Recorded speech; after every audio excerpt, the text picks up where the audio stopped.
Hello, wonderful people, and welcome to another interview of the series New Generation Hypnosis, where we meet good hypnotists from all over the planet, sharing information, content, stories, and personal experiences.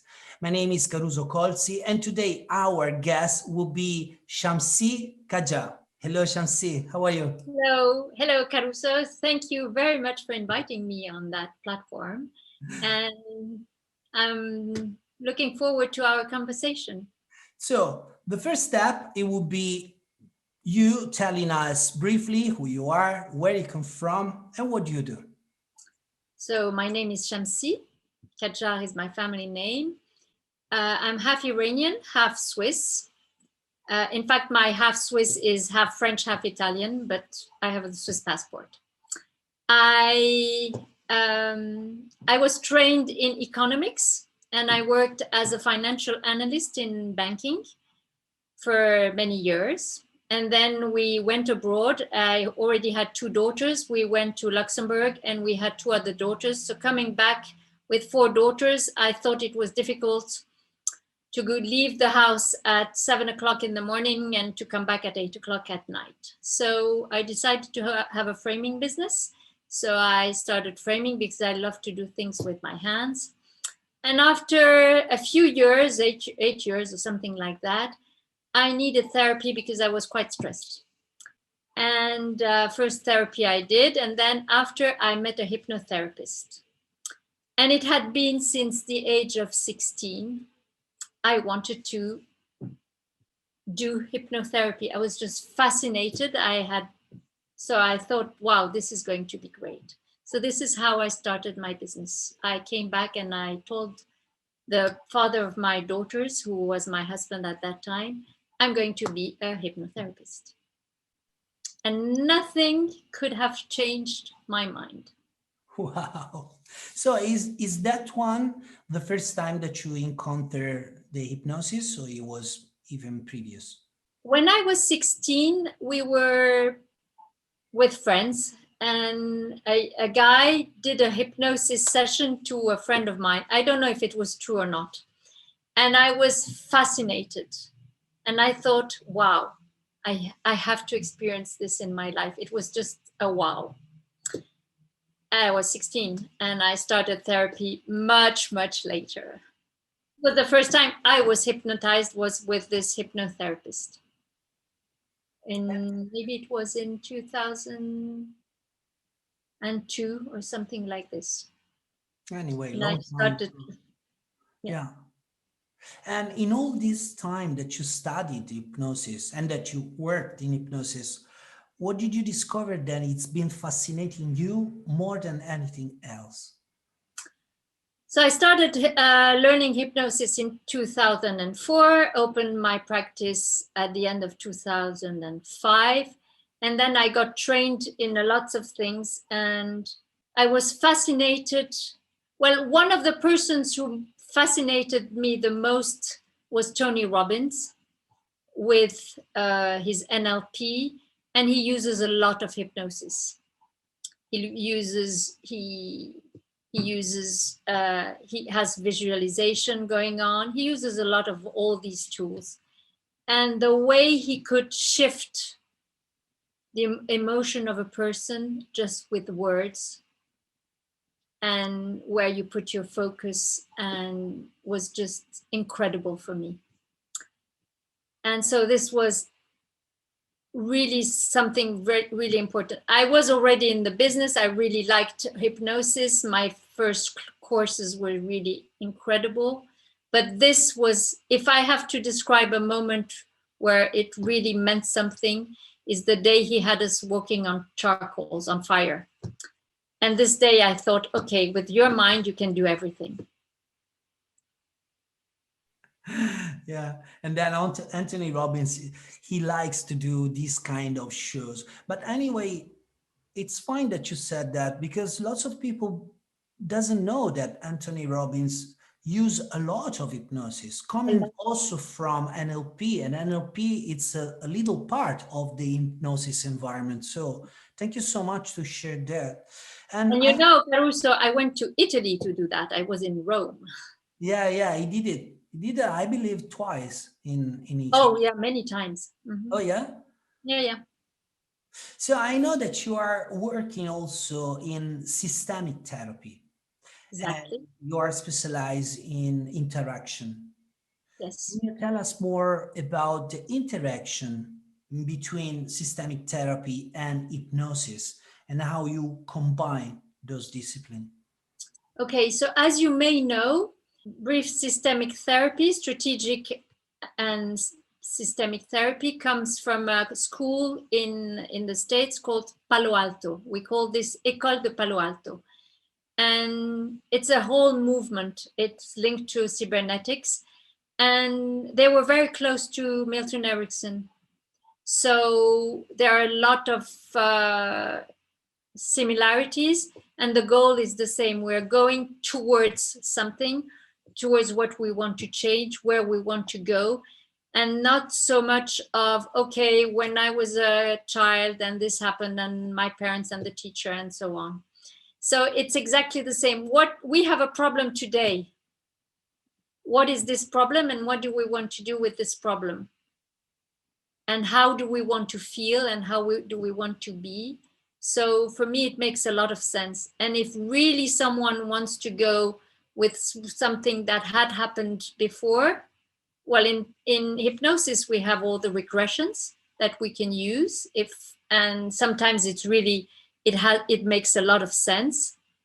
And sometimes it's just the client willing to go into a regression because they have a need to find a sense or something. They need to find something. So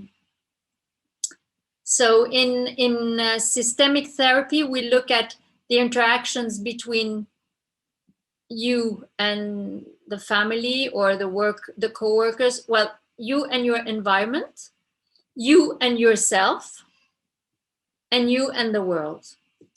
And with you and yourself, like somebody who has a, let's say, a phobia, he will do things avoiding to go out, for instance, or avoiding to take a plane, or whatever phobia this person has.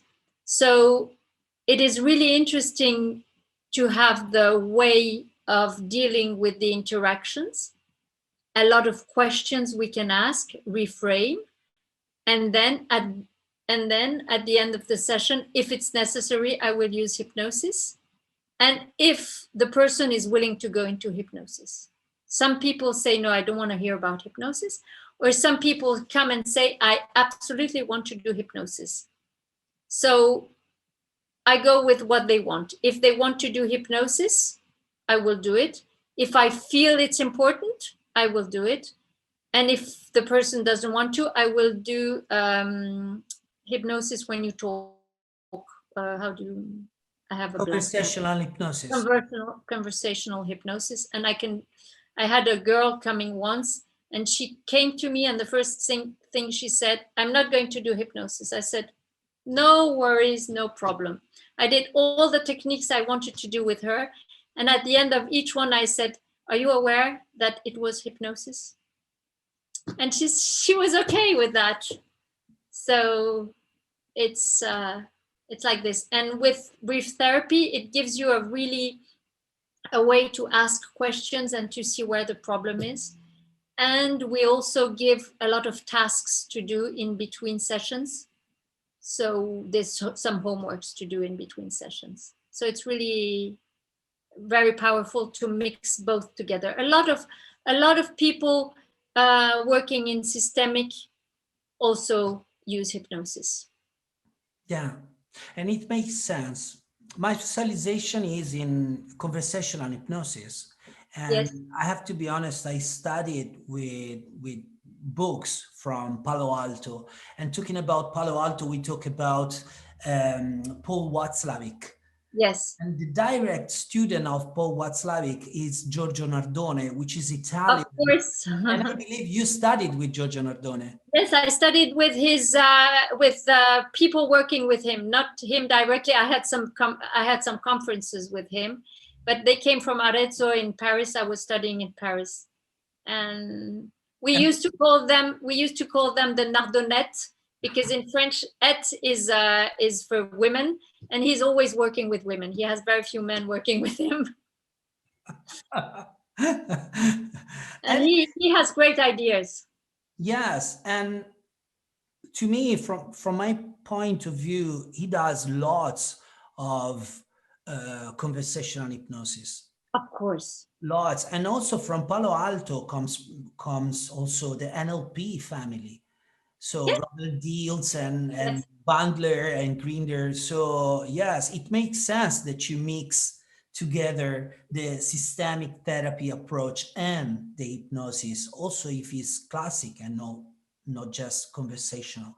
But also, I know that you do something else. I mean, you're doing a very important job with helping people with conflict, exactly. but also not only in family but also in business, try to mediate between conflict. So can you elaborate what you do?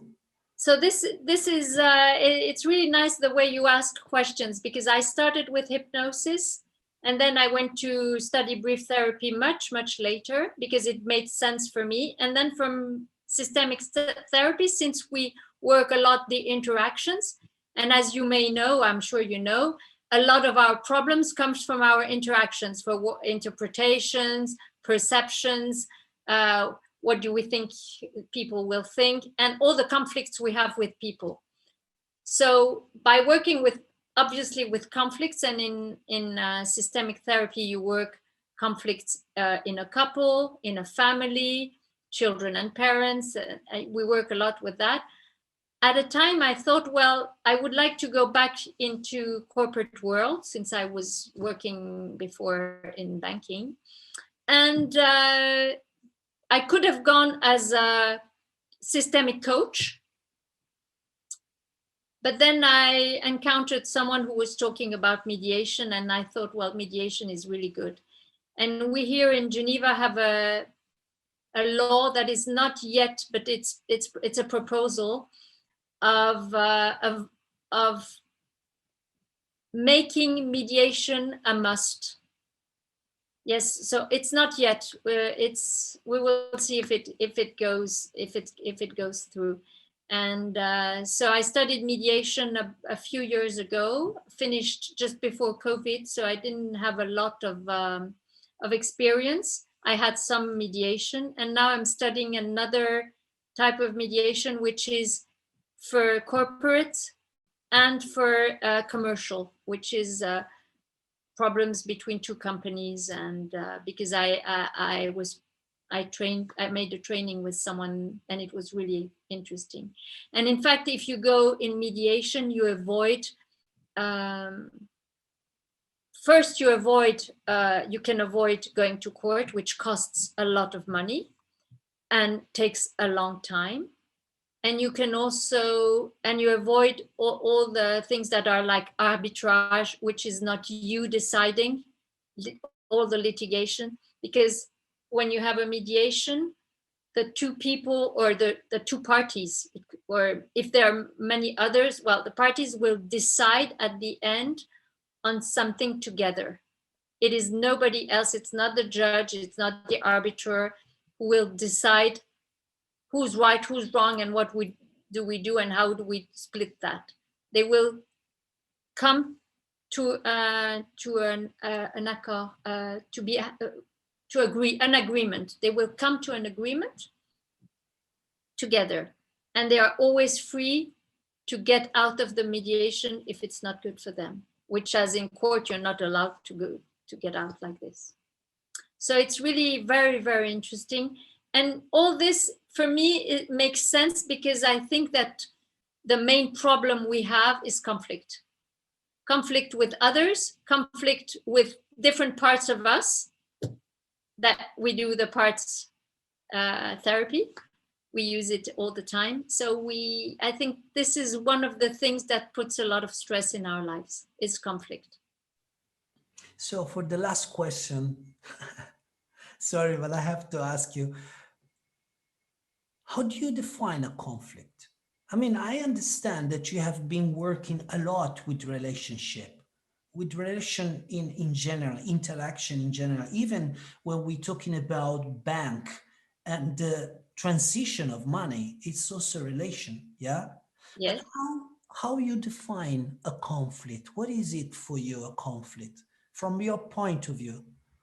A conflict is two parties or two people or two groups of people who are not, who don't have the same ideas. They're not, in French, we have a word, being on the same line.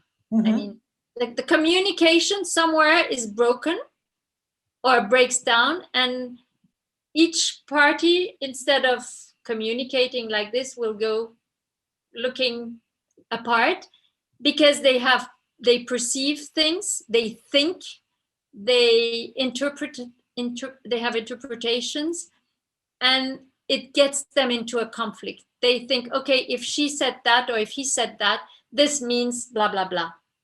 and and you see this in couple all the time. I do a lot of couple therapy, and people come to me and says, okay, he didn't ask me, he didn't, like today I have a woman, he didn't tell me that he wanted to go skiing this weekend with his children. Yes. Yeah, but we lived together and he didn't tell me that he would go. And I said, and what does it mean for you? Well, it means he doesn't care about me and I'm not part of his life. And then when she thinks that, what does she do? And then she gets into the vicious circles, which is obviously, if you think that you're not part of somebody else's life, when you're together, it brings conflict. Yeah, it is a dysfunctional relationship. Yes, and exactly. and in this manner you can also use the same definition when we have conflict inside. Yes, like there is, if we take someone who wants to lose weight, it's the goal. I want to lose weight. And there's this other part of me who tells me, oh, it doesn't matter if you eat this chocolate. And there is this other part of me who doesn't want to go to the gym. And this part of me who says, oh, I didn't succeed. I ate too much. It doesn't matter.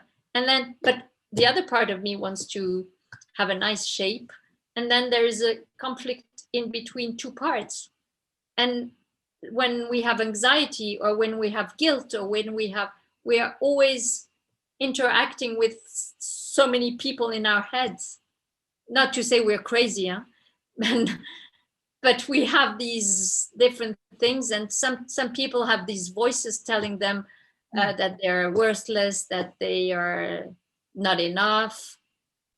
Yeah, yeah, it's completely natural. And thank you so much to answer also the extra question. And I believe in maybe 15 minutes, you just gave us a lesson on what is it really relationship and a healthy relationship. You shared a lot.